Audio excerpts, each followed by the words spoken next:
You are listening to Alex Nanlohi Podcast, to know the Lord and to make Him known.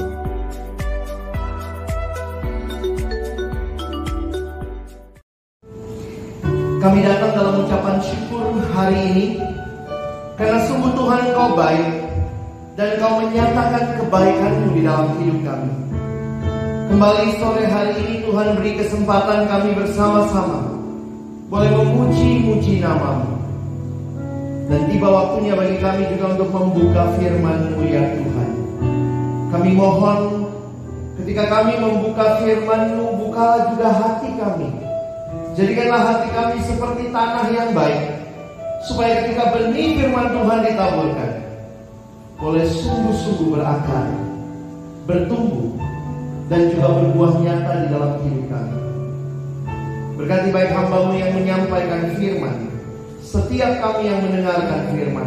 Tuhan, tolonglah kami semua, agar kami bukan hanya menjadi pendengar-pendengar firman yang setia, tapi mampukan dengan kuasa dari Roh-Mu yang kudus, kami dimampukan menjadi pelaku-pelaku firman-Mu di dalam masa muda kami. Bersabdalah ya Tuhan, kami sedia mendengarnya. Dalam satu nama yang kudus, nama yang berkuasa, nama Tuhan kami Yesus Kristus, kami menyerahkan pemberitaan firman-Mu. Amin. Silakan duduk.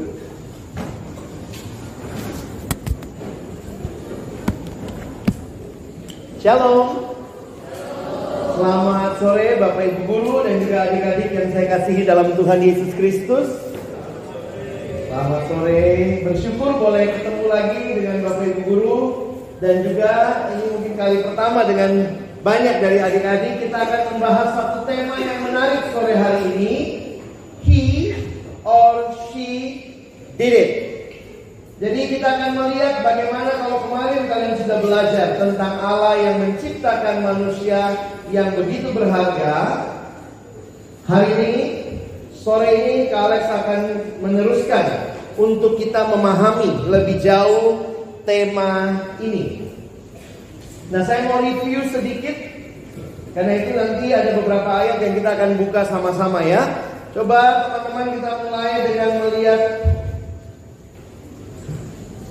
Ini nextnya yang mana ya?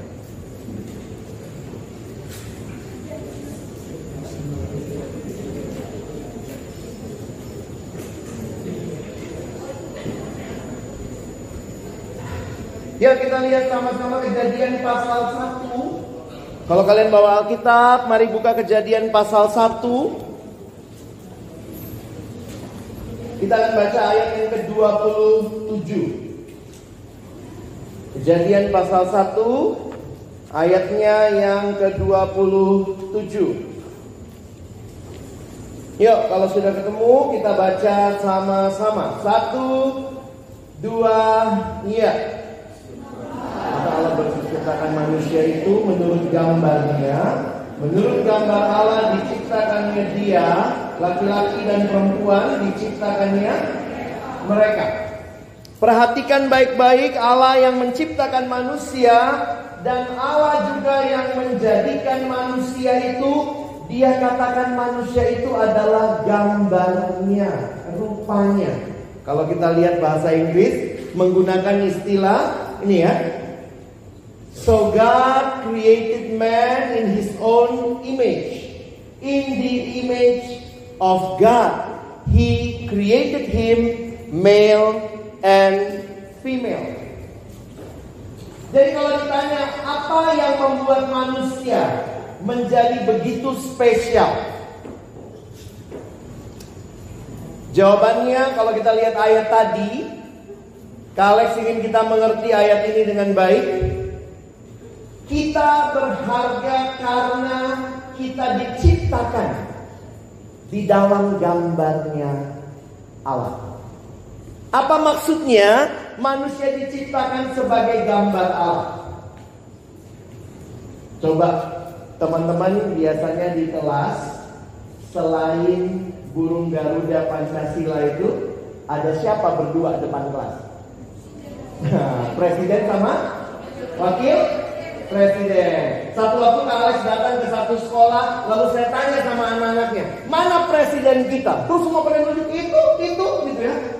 Saya bilang begini sama adik-adiknya, kalau itu presiden kita, numpang tanya, di sekolahmu ada berapa presiden? Karena di setiap kelas ada satu, ada gambar presidennya. Itu bukan presiden, itu hanya gambarnya, fotonya. Tapi itu bukan foto biasa. Itu fotonya siapa? Presiden. Jadi kalian mesti ingat baik-baik. Waktu ditanyakan apakah manusia gambar Allah, berarti manusia bukan Allah. Ada orang juga gitu ya, begitu ditanya, papa lu yang mana sih? Langsung dia buka dompetnya, ini papa gua. Papa lu tipis amat ya. Itu papanya bukan? Ya bukanlah, itu hanya fotonya, gambarnya. Tetapi gambar itu gambarnya siapa? Gambar papanya. Manusia gambar Allah, ingat baik-baik. Manusia gambar Allah bukan berarti manusia itu Allah. Bukan. Kita hanya gambarnya Allah. Tapi juga jangan sepelekan dirimu. Kamu berharga karena kamulah gambarnya Allah. Teman-teman, harusnya ketika kita melihat hidup kita, kita melihat betapa berharganya kita sebagai manusia gambar Allah. Kalau saya akan lebih panjang di situ, saya ingin masuk ke fakta kedua. Apa artinya ketika dikatakan manusia itu diciptakan oleh Allah begitu rupa? Maka saya mau masuk ke fakta yang kedua. Manusia itu diciptakan di dalam relasi. Jadi manusia itu adalah makhluk yang relasional. Perhatikan, ada relasi-relasi yang teman-teman dan saya harus pahami. Pertama, kita diciptakan dalam relasi dengan Tuhan, dengan Allah. Yang kedua, relasi dengan orang lain. Ada guru, ada orang tua, ada teman. Ini relasi yang kedua. Kita diciptakan dalam relasi dengan orang lain. Yang ketiga, kita diciptakan dalam relasi juga dengan diri sendiri. Dan yang keempat, engkau dan saya diciptakan dalam relasi dengan alam. Coba lihat baik-baik gambar ini ya, atau diagram ini. Dengan Tuhan, dengan orang lain, dengan diri sendiri, dan dengan alam. Biar gampang ingatnya, bukan cuma lagu yang ada gerakannya. Kita juga coba gerakannya. Manusia dicipta untuk menyembah Allah, mengasihi sesama, menerima diri, memelihara alam. Ayo ikutin. Manusia dicipta menyembah Allah, mengasihi, menerima diri, memelihara alam. Jadi Allah disembah, sesama dikasihi, diri sendiri diterima, alam dipelihara. Itulah tujuan awal Allah yang Dia berikan kepada kita sebagai ciptaannya. Ya, jadi kalau teman-teman perhatikan betapa indahnya Allah yang punya tujuan di dalam hidup kita. Karena itu coba sekarang kita perhatikan ya. Kalex ada satu kalimat dari seorang bernama Nicky Gamble. Di dalam bukunya Nicky Gamble menuliskan kalimat ini. Kita baca sama-sama ya. 1, 2, ya. Pria dan wanita diciptakan untuk hidup dalam hubungan dengan Allah. Tanpa hubungan tersebut akan selalu ada rasa lapar, sebuah kekosongan, dan sebuah perasaan yang hilang. Di dalam diri setiap manusia ada satu ruang kosong yang hanya bisa diisi oleh Allah. Karena itu waktu membaca kalimat ini, Nicky Gamble, seorang pendeta di Inggris, dia mengatakan bahwa manusia harus ingat, Kita diciptakan dalam hubungan dengan Allah. Dia lanjutkan kalimatnya. Alex baca buat kita. Tidak ada satupun hubungan atau tidak ada satupun hubungan manusia yang dapat memuaskan. Dan tidak ada satupun hubungan manusia yang dapat terus bertahan. Selalu akan ada sesuatu yang hilang. Itu karena kita diciptakan untuk hidup dalam hubungan dengan Allah. Semua hubungan manusia di dalam dunia itu sifatnya terbatas. Contoh, siapa yang punya orang tua yang tidak bisa meninggal? Oh, orang tua bisa meninggal? Bisa. Teman bisa pergi? Bisa. Teman bisa mati, meninggal? Bisa. Itu menunjukkan bahwa sebenarnya tidak ada satupun hubungan yang dapat terus bertahan. Tetapi jangan lupa, karena manusia diciptakan oleh Allah dan Allah adalah Allah yang kekal, maka manusia selalu rindu hubungan yang terus menerus. Tapi hubungan itu tidak pernah manusia bisa dapat hanya dari manusia lain. Harus dengan Allah. Karena di dalam Dialah kita mendapatkan dua hal ini. Kepuasan dan relasi yang tidak pernah bisa habis. Atau relasi yang terus bertahan. Itu cuma Tuhan yang bisa kasih sama kita. Karena itu Nicky Gamble menyimpulkan kalimat ini. Kita baca sama-sama ya. 1, 2, iya. Sekali kita memiliki hubungan dengan Allah, maka tujuan dan arti kehidupan akan jadi semakin jelas. Tapi perhatikan, di Taman Eden manusia menolak Allah. Itu yang terjadi ketika kita bicara hari ini tentang dosa. Manusia menolak Allah, manusia mengatakan saya tidak butuh Allah, dan manusia akhirnya dikatakan jatuh dalam dosa. Dan kita tahu, begitu manusia terpisah dengan Allah, jangan heran manusia berusaha untuk terus cari makna hidup. Terus cari, kenapa hatinya kosong? Terus dia isi dengan yang lain, dia isi dengan yang lain. Teman-teman bayangkan, kalau kamu lagi haus banget, lalu minumnya air laut, air asin, makin minum, makin haus. Itu kondisi manusia. Dia rasa, oh saya tidak butuh Tuhan. Dia cari yang lain. Dia cari uang lah, kepuasan lah, hawa nafsu. Dia minum seperti minum air laut. Tambah minum, tambah haus. Itu realita manusia di dalam dosa. Jadi teman-teman, waktu saya memperhatikan betapa mengerikannya manusia yang menolak Allah. Ingat, mungkin kalian bilang, wah saya masih muda. Sekarang ada yang dengan bangganya ngomong, halo kok. Saya ketemu, iya, gua susah lo percaya sama Tuhan, gua mau jadi ateis aja. Please deh, ngerti gak kamu apa yang kau maksud dengan menjadi ateis? Ketika manusia menolak Allah, manusia kehilangan tujuan hidupnya. Ketika manusia menolak Allah, manusia kehilangan apa yang menjadi esensi hidupnya yang paling dasar. Karena engkau dan saya dicipta oleh Allah, maka kita itu harusnya menyembah Allah. Jadi kalau teman-teman perhatikan, itu relasi dengan Allah. Allah harusnya disembah. Manusia dalam dosa buang Allah, tidak butuh Allah. Sekarang lihat relasi berikutnya. Di dalam Kejadian 2 ayat 18. Yuk baca sama-sama ya. Tadi Kejadian 1 ya, relasi dengan Allah. Sekarang kita lihat Kejadian 2, relasi dengan sesama. Kita baca sama-sama. 1, 2, iya. Tuhan Allah berfirman, tidak baik kalau manusia itu seorang diri saja. Aku akan menjadikan penolong baginya.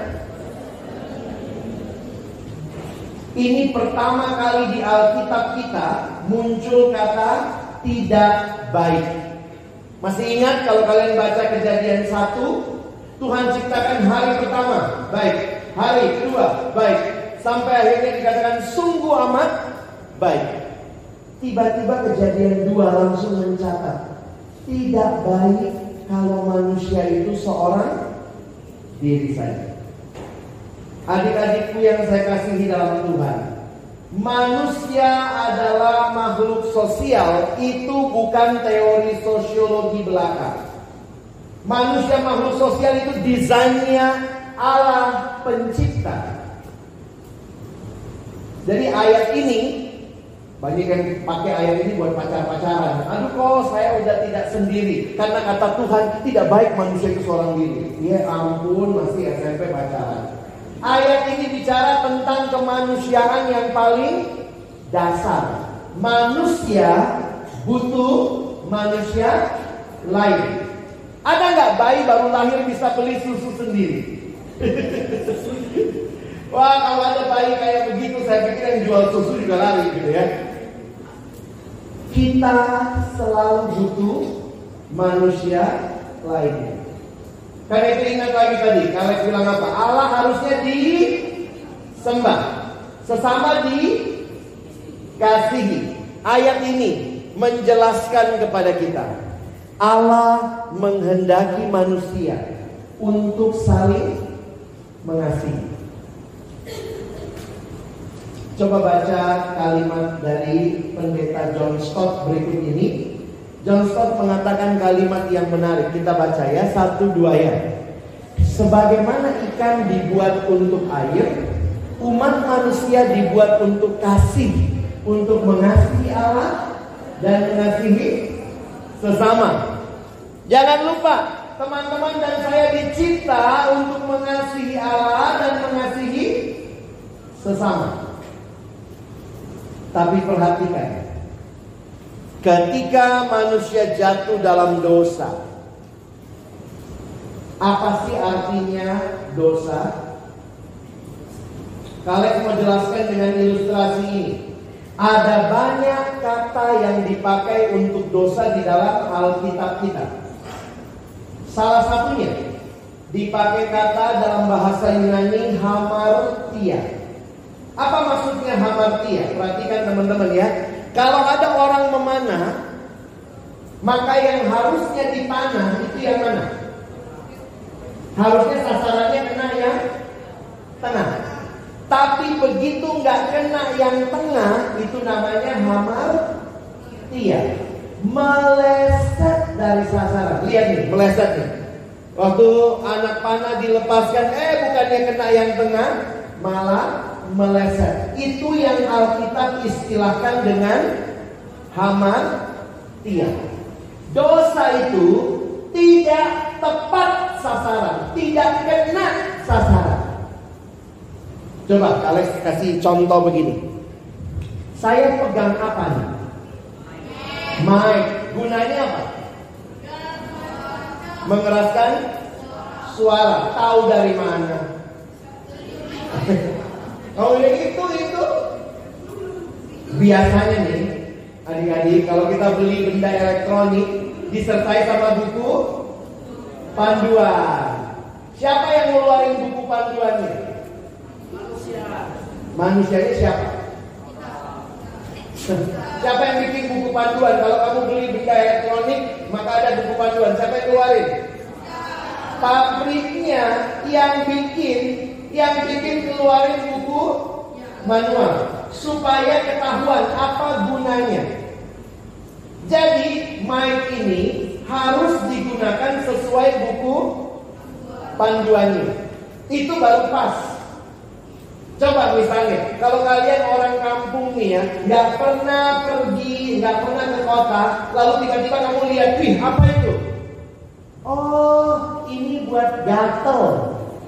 Hah, buat gatel? Iya, kalau gatel, coba kalian tanya, mic ini mencapai tujuannya dicipta? Tidak, itulah dosa. dosa. Gambaran dosa. Manusia dicipta untuk menyembah Allah. Begitu manusia tidak menyembah Allah, itu namanya dosa. Hamartia. Bisa paham ya? Harusnya Allah disembah. Sesama harusnya dikasihi. Masih ingat ketika Adam ditanya, Adam, kau makan buah pohon itu, siapa yang Adam salahin? Hawa ya. She did it. Sulit buat manusia dalam dosa ngaku, aku yang melakukan. Selalu yang salah siapa? Orang lain. Di rumah begitu enggak? Siapa yang salah? Koko, Cici, Papa, Mama. Saya nggak pernah salah, saya selalu benar. Seringkali dalam dosa manusia kehilangan tujuan awalnya. Ulang dulu ya. Allah harusnya disembah, sesama dikasihi. Perhatikan di Taman Eden. Sesudah itu ketika ada Koko sama dedeknya, namanya Kain sama Habel. Harusnya Kain mengasihi Habel. Apa yang Kain lakukan? Mati adiknya sendiri. Apa yang Kain lakukan itu istilah Alkitab hamartia. Meleset dari sasaran. Harusnya Kain mengasihi Habel. Ayo, nanti kalian mesti lihat nih. Apa hamartia di hidupmu? Papa dan mama harusnya dikasihi. Sudahkah kamu mengasihi papa mamamu? Puji Tuhan kalau sudah. Tapi ada anak remaja yang bilang begini, Kak, kenapa dia papaku? Kenapa dia mamaku? Gua sebel punya orang tua kayak dia. Orang tua harusnya dikasihi. Ketika manusia jatuh dalam dosa, Alkitab kasih penjelasan yang sangat mendasar terhadap semua fenomena yang terjadi. Kenapa orang tua bisa benci sama anak? Anak bisa benci sama orang tua. Ini masalah apa? Alkitab jawabnya dosa. Dunia bisa kasih penjelasan, psikologi bisa kasih penjelasan. Oh, ini masalah karakter. Mamanya sanguin, anaknya mungkin flekmatik. Oh, pantes ciong, nggak cocok. Tapi penjelasan kita bukan semata-mata karakter. This is not about personality type. Ini bukan masalah tipe personalitas kita, tapi manusia di dalam dosa gagal mencapai apa yang menjadi tujuan Allah bagi hidupnya. Allah disembah, sesama dikasihi, diri sendiri diterima. Banyak anak remaja susah terima diri. Waktu akhirnya datang lihat kaca, mulai komplain sama Tuhan. Tuhan, kenapa mukaku kayak begini Tuhan? Mulai salahin. Papa sih jelek, mama sih jelek, makanya gue jelek. Jadi akhirnya, it's not me, she or he did it. Ini sangat ngeri teman-teman. Ketika Allah yang harusnya disembah tidak disembah. Ketika sesama yang harusnya dikasihi tidak dikasihi. Diri sendiri yang harusnya kita syukuri. Tuhan terima kasih, inilah diriku dengan segala kelebihan dan kekuranganku. Banyak orang yang menolak dirinya. Kenapa dia papaku? Kenapa dia mamaku? Kenapa saya kayak begini? Dan tadi jangan lupa, alam harusnya dirawat, dipelihara. Dosa itu bikin manusia jadi goblok. Maaf, Kak Alex pakai kata yang kasar. Kenapa? Manusia harusnya tahu dia harusnya memelihara alam. Tapi begitu jatuh dalam dosa, Tuhan dibuang, alam disembah. Goblok gak tuh? Lihat batu besar, permisi yang engkong ya. Lihat pohon, kasih sesajen. Ayo nih, makan-makan dulu opung. Ini ya mbak, lucu ya. Allah harusnya yang disembah, alam dipelihara. Jatuh dalam dosa apa? Allah dibuang, alam disembah. Goblok. Benar gak? Ada anak remaja datang ketemu Kak Alex, lalu ngobrol-ngobrol. Tiba-tiba dia nanya begini, Kak Alex bintangnya apa? Bintang? Saya juga bingung ini bintang apa maksudnya? Oh yang itu zodiak katanya. Oh iya saya Capricornus, saya bilang gitu ya. Saya sih gak percaya bintang-bintangan. Tiba-tiba dia ngomong, dia sebut, oh kalau saya bintangnya ini kok, kayaknya kita gak cocok ya kok. Hah? Belum ngobrol, belum apa, dia bilang berdasarkan bintang. Jadi kadang-kadang saya pikir lucunya manusia, bukannya percaya sama pembuatnya bintang, malah percaya sama bintangnya. Dosa bikin kita goblok. Ada yang bilang gini, lihat dong siomu, sio apa? Bukan untuk tanya umur, tapi dia mau lihat, oh kalau sio ini, lu kayaknya gak bener kalau begini, ini lakukan. Jadi akhirnya hidup bukan diatur Tuhan, diatur sio. Lu apa lu kuda? Hah? Anda gua ayam. Jadi lucu ya, manusia gambar Allah begitu jatuh dalam dosa meleset dari sasaran. Tidak heran banyak orang merusak diri. Coba lihat nih ya, ini relasi yang rusak dengan sesama. Di dalam hidup kita ada banyak relasi yang Tuhan berikan. Suami sama istri, orang tua sama anak, majikan sama pegawainya, pekerjanya, guru sama siswa, laki-laki perempuan, antara sahabat, antara kekasih. Tapi begitu dosa masuk, ini yang terjadi.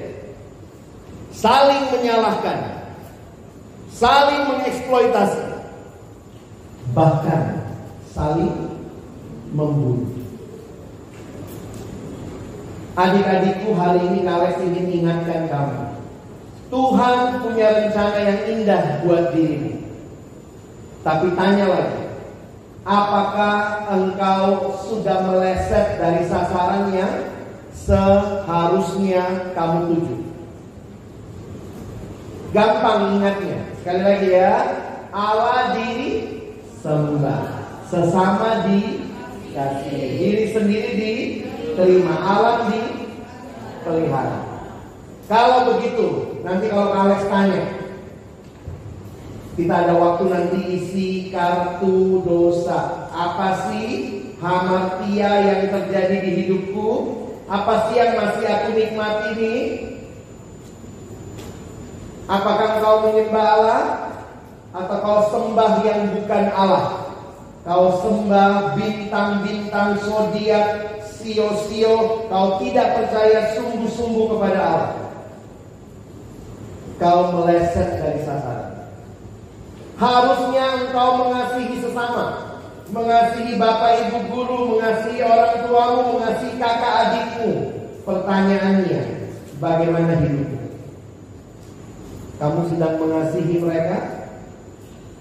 Ada satu remaja datang sama saya lalu bilang, Kak Alex, saya mau tanya. Saya bilang, apa pertanyaannya? Gimana ya, saya lagi gak ngomongan sama mama. Oh gitu. Udah berapa lama? Saya bilang. Dia bilang, baru 2 minggu. Tinggalnya satu rumah? Iya, serumah. Terus di rumah bagaimana? Dia begitu Kak. Begitu gimana? Kalau mama lewat sini, saya lewat sana. Terus saya tanya sama dia, uang jajan ada? Ya tiap pagi ada aja tuh di atas meja. Dari siapa ya? Mamanya ya. Jadi dia tanya sama Kak Alex, jadi Kak Alex, bagaimana saya? Apa yang harus saya lakukan? Saya bilang begini, ya pulang, minta maaf sama mama. Terus tiba-tiba dia ngomong, tapi mama gue yang salah duluan Kak. Mama gue begini. Jadi bagaimana Kak Alex? Pulang, minta maaf sama mama. Tapi kalau dia punya orang tua gitu, kalau saya mau begini nanti ngobrol gini. Jadi gimana kak? Pulang, saya pikir ini anak muda atau apa ya? Pulang, minta maaf sama mama.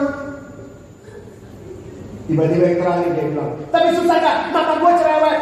Dalam hati, pantas turun ke kamu. Kamu tunjuk mama gue cerewet. Ini ada 3 yang nunjuk ke sini.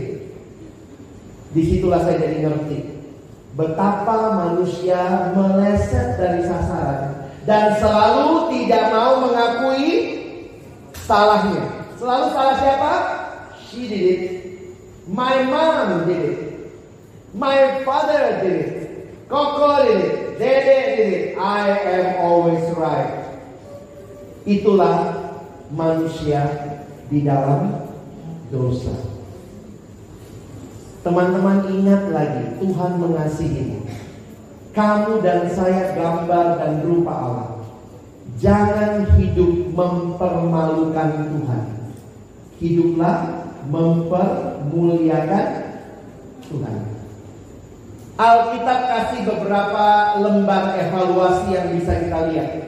Mungkinkah kamu hamartianya, dosanya ada di dalam daftar berikut? Coba kita baca. Kak Alex lihat, ajak kalian lihat 2 Timotius 3 ayat 1, ayat 2 sampai 4.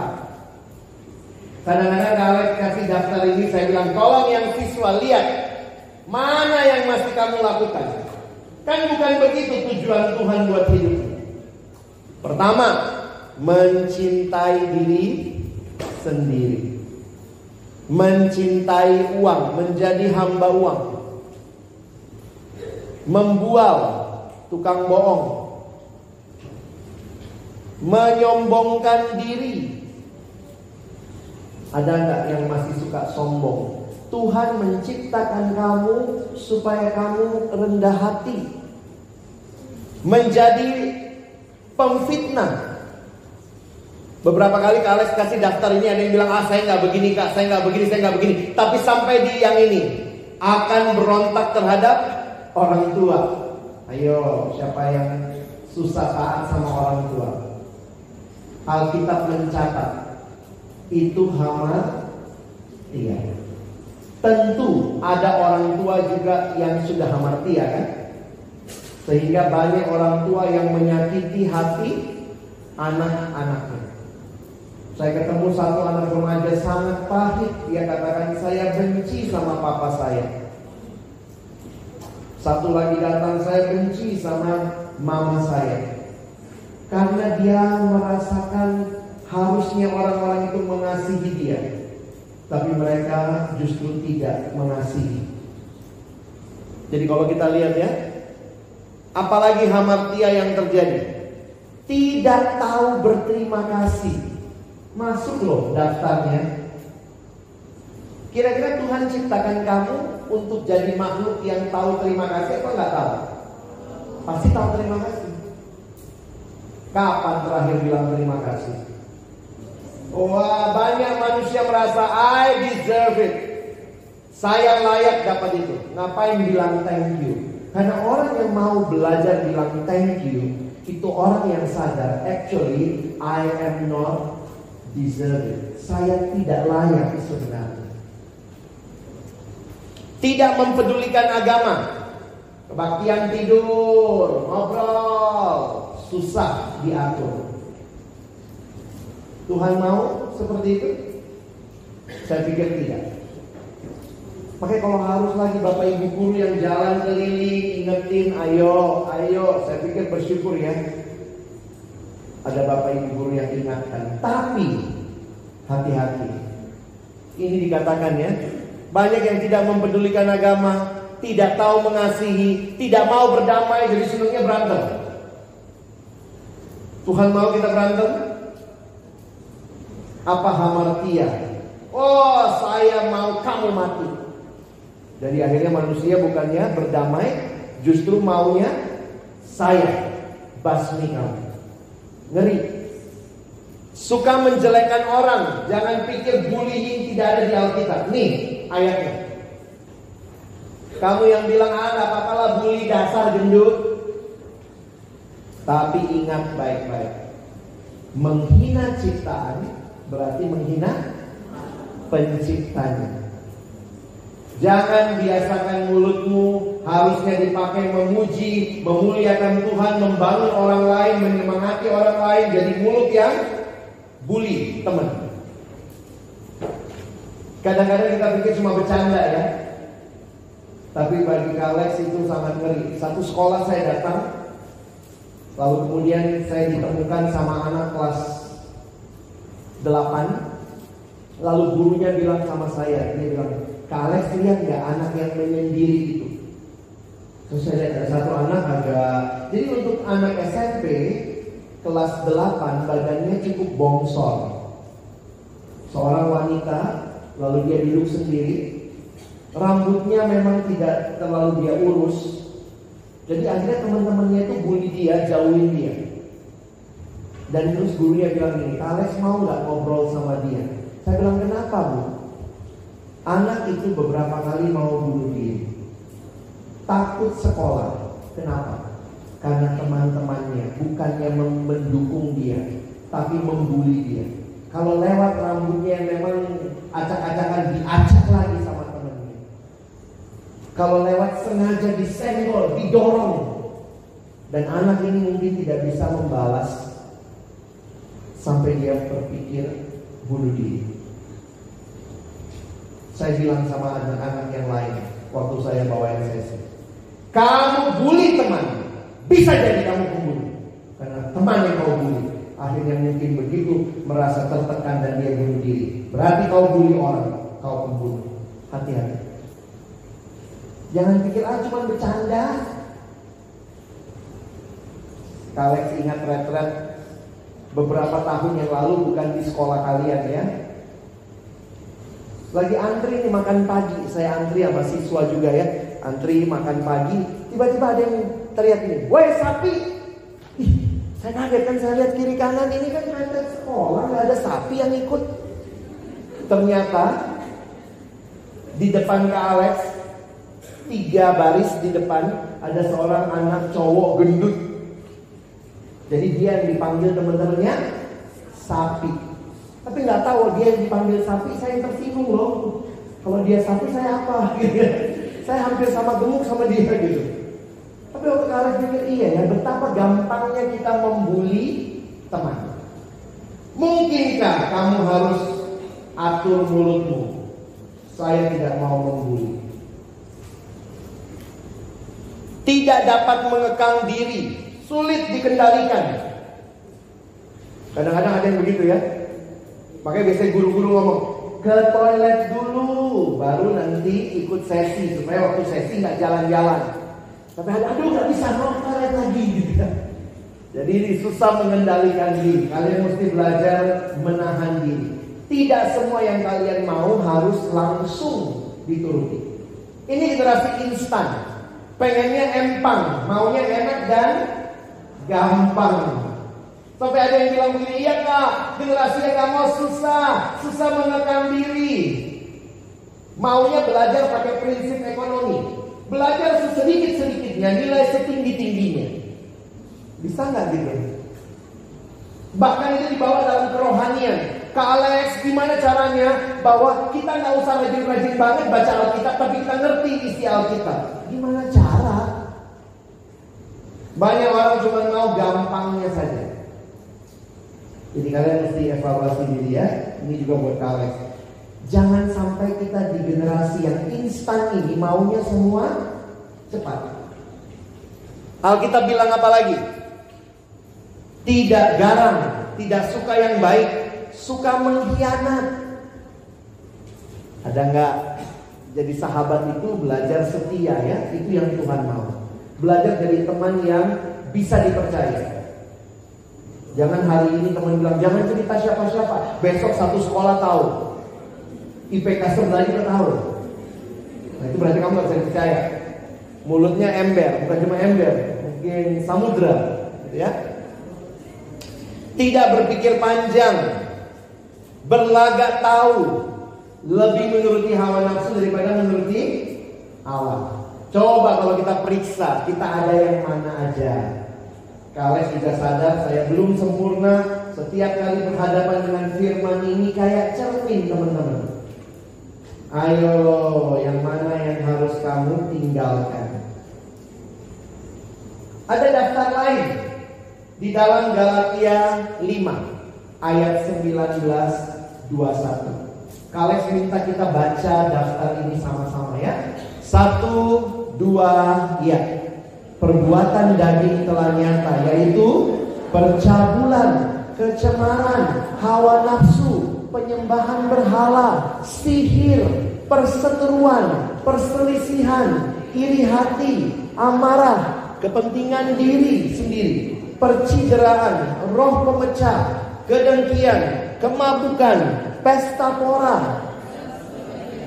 Terhadap semuanya itu kuperingatkan kamu, seperti yang telah kubuat dahulu, bahwa barang siapa melakukan hal-hal yang demikian, ia tidak akan mendapat bagian. Ada yang bilang, mana kak di Alkitab gak boleh sihir-sihir, sio-sio, bintang-bintang. Nah ini ayatnya. Mana kak di Alkitab gak boleh pornografi. Ini ayatnya. Perbuatan daging telah nyata, percabulan, kecemaran hawa nafsu. Kadang-kadang ada yang bilang, gimana ya kak, habis muncul sendiri sih, saya gak klik. Saya lagi buka yang lain kak, tiba-tiba ada porno di sampingnya. Terus saya bilang, terus kamu gimana? Ya saya klik, ya jadilah. Harusnya belajar menahan diri, kendalikan hawa nafsu. Hati-hati ya teman-teman ya. Yang menyembah berhala masih punya hal-hal yang disimpan, dianggap sebagai Tuhan, bukannya Tuhan yang disembah. Ingat, ini yang Tuhan ingatkan buat kita. Sekali lagi, masih ingat tadi Allah harusnya disembah. Di sini bukan Allah disembah, sesama harusnya dikasihi. Bayangkan nih, percideraan, berantem aja sama yang lain, merasa dirinya kepentingan diri sendiri. Diri sendiri harusnya diterima, dan alam harusnya dipelihara.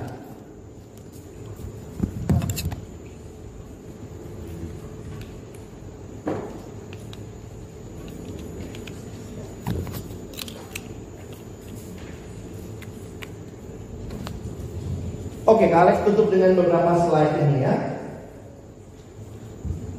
Ini gambaran-gambaran dosa yang manusia nikmati.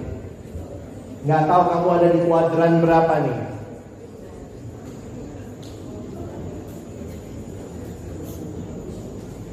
Orang merasa dirinya, oh it's my life. Saya mau rusak diri saya, pakai narkoba. Ada juga yang nyoba-nyoba rokok. Kalian nanya, kenapa kamu ngerokok? Ngapain coba-coba rokok? Iya kak, biar dibilang jantan. Hah? Kamu ayam? Apa sih masalah jantan? Kadang-kadang ada yang merasa diri mau coba-coba. Dalam dosa, manusia selalu fokusnya aku.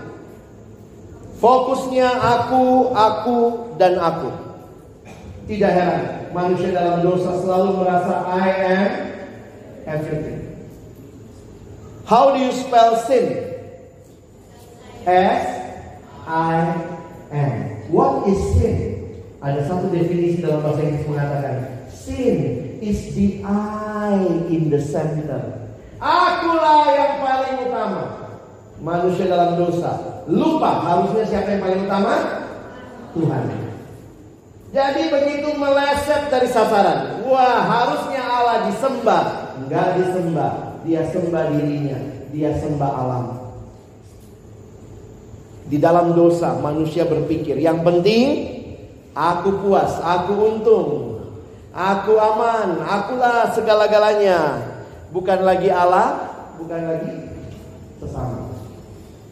Tapi Kak Alex mau ingatkan juga, ada hal-hal di sekitarmu yang bisa menjauhkan kamu dari tujuan Allah. Ini hal-hal yang baik, tapi kalau kecanduan bisa bahaya. Ada hal yang jahat, oke, betul ada hal yang jahat. tapi ada hal yang baik kalau dipakai semestinya. Ini contoh-contoh yang jahat lah ya. Tadi Alkitab bicara kemabukan, pesta pora, main judi gitu ya. Ini barusan ketangkep orang main judi di hotel. Manusia pengennya kekayaan. Tapi ini hal yang kalau dipakai dengan baik, ini baik nggak? HP baik kan? Kita butuh untuk komunikasi. Tapi banyak orang sudah terikat dengan HP. Di sekolah kalian masih nggak boleh bawa HP kan?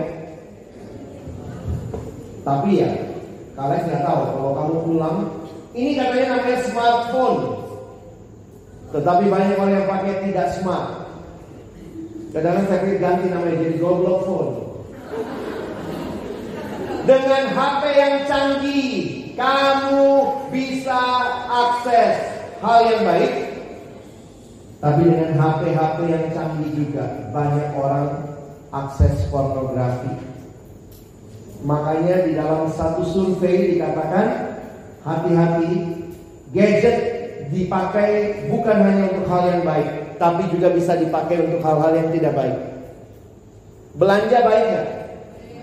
Baik dong, kita butuh belanja ya. Tapi kalau gila belanja, shopaholic.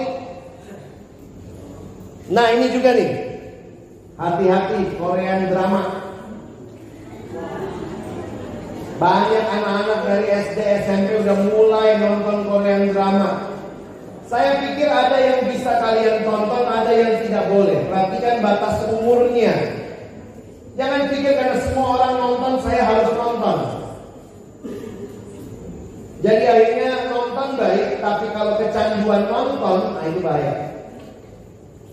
Kalau baca buku pelajaran, baru 2 menit ngantuk. Nonton drama Korea 1 malam melek.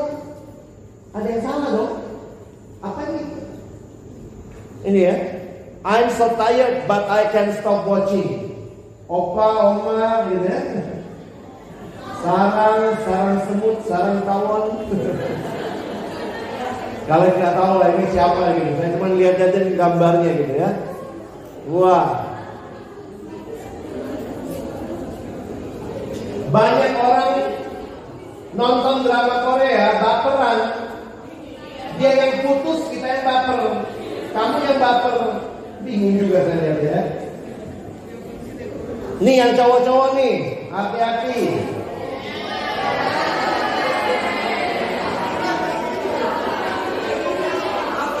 Boleh nggak main game? Yang nggak boleh kalau apa? Kecanduan. Siapa yang mulai kecanduan nanti tulis. Ini dosa yang harus saya tinggalkan. Kadang-kadang orang tua lewat, bukannya diajak ngomong, makan nak, entar, sibuk main. Ayo nak, entar. Jadi akhirnya relasi juga jadi semakin rusak. Hati-hati nih, pornografi. Kalian ingatkan ya. Dulu orang bilang pornografi itu mainannya orang dewasa. Sekarang saya bilang justru dari remaja, bahkan SD sudah mesti hati-hati. Kalian harus belajar memilih dan memilah. Sekali kamu lihat pornografi, kamu kecanduan, itu masuk di otakmu, itu bertahan, tidak bisa di-erase. Ada memori-memori yang tidak benar kalau kalian tidak jaga diri. Hati-hati. Karena itu Alkitab berkata upah dosa adalah maut. Roma 6 ayat 23a. Upah dosa ialah maut. Puji Tuhan, Yesus datang ke dalam dunia menyelamatkan kita. Alkitab mengatakan satu kalimat. Kita buka sama-sama ya. Matius pasal 1 ayat terakhir. Matius pasal 1. Yuk teman-teman baca ayat yang ke 21. Mari kita membaca dengan lantang Matius 1 ayat 21. 1, 2, iya. Ia akan melahirkan anak laki-laki dan engkau akan menamakan dia Yesus. Kita punya pergumulan dosa, tapi bersyukur Tuhan punya jawabannya, supaya engkau dan saya tidak hidup lebih lama dalam dosa. Sesi malam ini kita akan melihat apa yang Yesus lakukan bagi kita. Tapi Kak Alex mendorong kalian semua, mari tinggalkan dosa. Jangan terus melenceng dari sasaran. Tuhan ciptakan engkau untuk menyembah Dia, mengasihi sesama, menerima diri, dan memelihara Allah. Ketika engkau berdosa, lihatlah, Tuhan, ini saya mau tinggalkan. Saya tidak mau lebih lama hidup di dalam dosa. Mari ambil waktu sebentar, berdoa sebentar secara pribadi sebelum kartu-kartu dosa itu dibagikan. Kalian minta semua tunduk kepala di hadapan Tuhan, kita berdoa.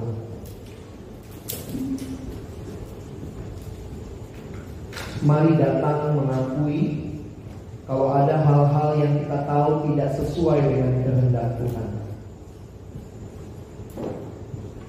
Mari jangan main-main.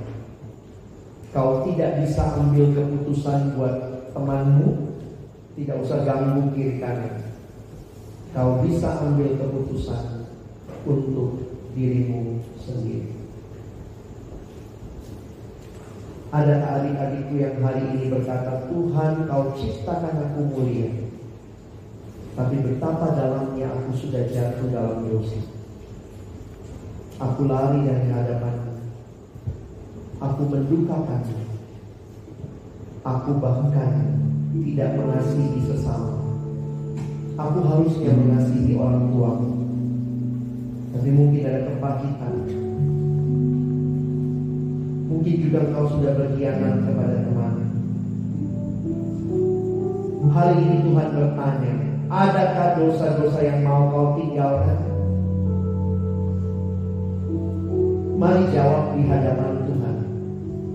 Kalex terbatas mengenal kalian, Bapak Ibu Guru pun terbatas mengenal kalian. Jangan hidup lebih lama di dalam dosa. Kita akan ambil waktu ini mengisi satu kartu dosa-dosa yang mau kita tinggalkan. Kalex minta dengan tenang. Silakan Bapak Ibu Guru sudah dibagikan. Dan kalian ambil waktu, keluarkan alat tulismu, tolong isi. Dan nanti setelah 5 menit kita mengisi. Kalex kasih waktu per kelompok akan maju, masukkan itu di kotak yang ada di depan. Mohon tidak ada lagi yang bicara. Kita akan menulis, tidak usah pakai mulut. Bapak Ibu Guru, silakan bagikan kartunya. Ayo adik-adikku, tulis. Adakah hal-hal yang kau mau tinggalkan? Hal-hal yang kau sadar?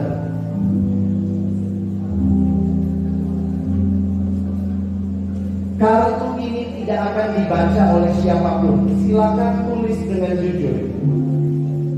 Kalian akan masukkan kartu ini di depan dan tidak akan dibaca. Ini adalah satu tanda kau mau tinggalkan dosa-dosa. Tidak usah malu, Bapak Ibu Guru tidak akan tahu. Tidak usah tulis nama juga. Silakan tulis secara pribadi. Kalian kasih waktu 5 menit ke depannya.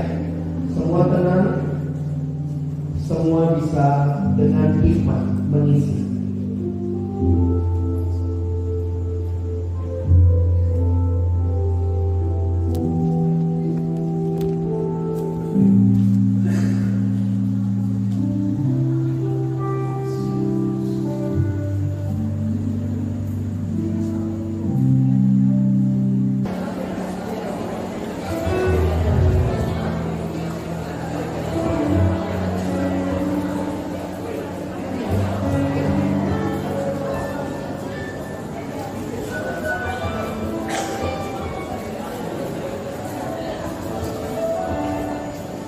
Mari kita satukan hati, semua tenang, kita akan menutup di dalam doa buat sesi.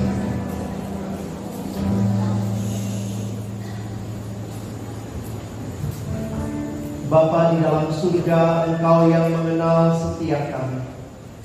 Firman-Mu telah menyatakan kepada kami apa yang menjadi pergumulan dosa-dosa kami. Kami sudah menuliskannya. Kami menyampaikannya sebagai pengakuan di hadapan-Mu ya Tuhan. Dan kami percaya Tuhan melihat setiap kami. Tuhan mengenal setiap pergumulan kami. Hamba menyerahkan untuk adik-adikku yang hari ini datang dengan hati yang berkata, Tuhan, ini aku, baharui aku. Biarlah Tuhan meneguhkan setiap pengakuan kami, supaya kami bukan hidup mempermalukan Tuhan, tapi kami mau hidup mempermuliakan Tuhan. Di dalam nama Tuhan Yesus Kristus kami sudah berdoa, bersyukur. Amin. Terima kasih, Tuhan Yesus memberkati.